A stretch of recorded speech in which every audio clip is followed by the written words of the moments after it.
Hello, my name is Jonathan Harris from Worldwide Camera Exchange.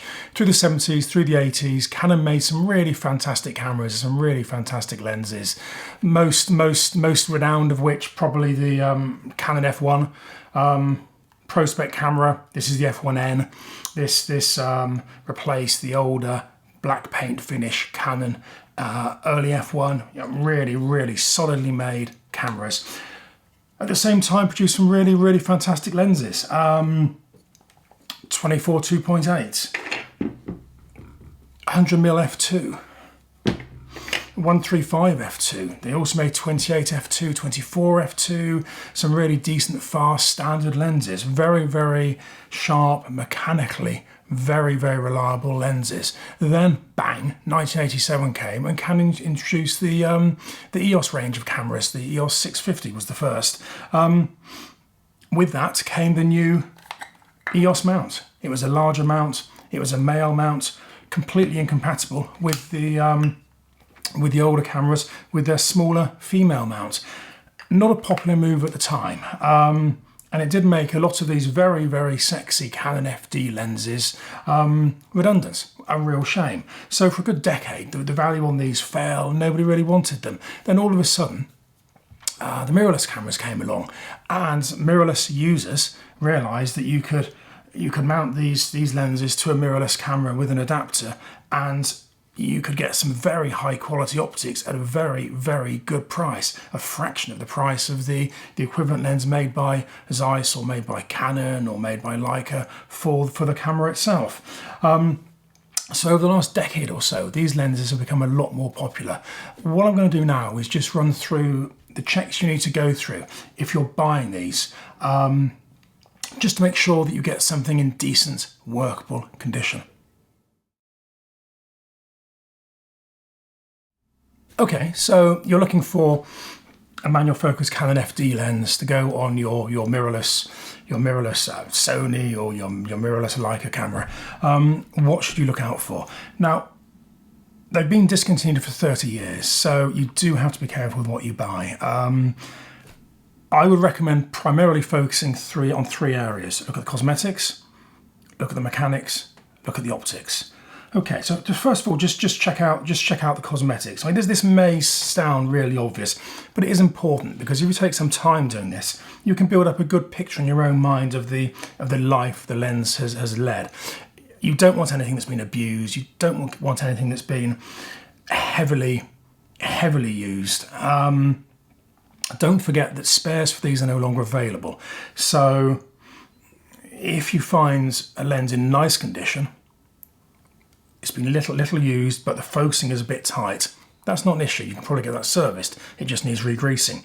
If you've got a lens that's been heavily used and there's a lot of looseness in the focusing, that could be beyond redemption. The focusing could be so worn that the only way to correct it is to either replace the helicoid, which isn't an option, or to pack the helicoid so heavily with grease it almost becomes unusable. So condition is important. Just check the cosmetics, check the lens mount here to make sure it's not being too heavily used, and just to check the filter mount and the filter rim, just to make sure the lens hasn't been knocked or heavily dropped.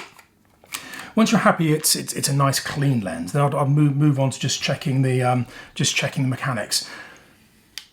The focusing should be nice and smooth.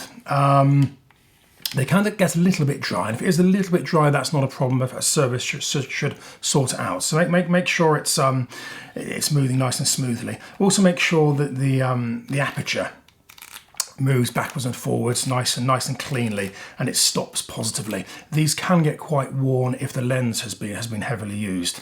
Now put it on a camera and just make sure the aperture is shutting down. With a lot of lenses, you can check the aperture with the lens off the camera, but with these particular lenses, you do have to put the lens onto the camera, and then just set the aperture on the lens. Set it to f22, and just make sure that it's shutting down as it should be.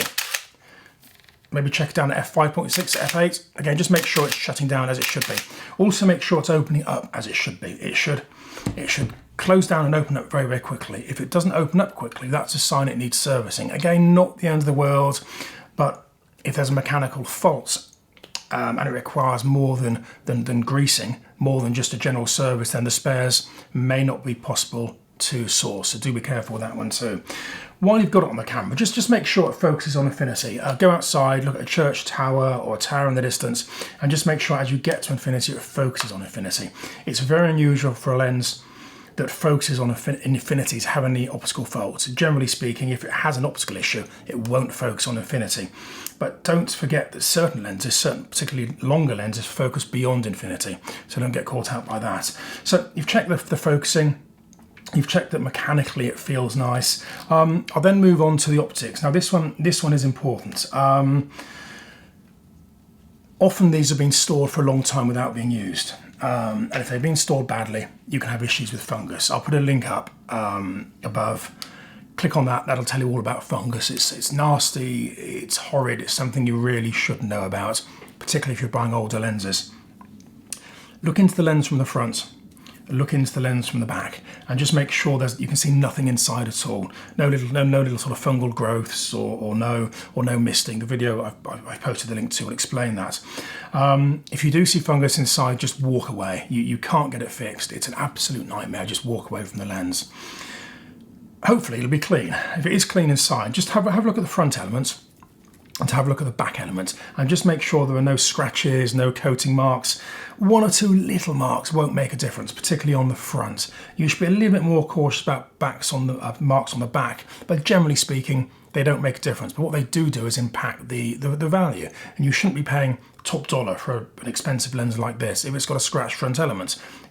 Buy it by all means, but make sure the price reflects the fact that the optics aren't perfect. So just look inside, make sure it's clean inside, check the front, check the back, make sure they're clean. And if they are, then you're good to go. So at this point, you've confirmed three things. You confirmed that it's cosmetically clean and it hasn't been abused.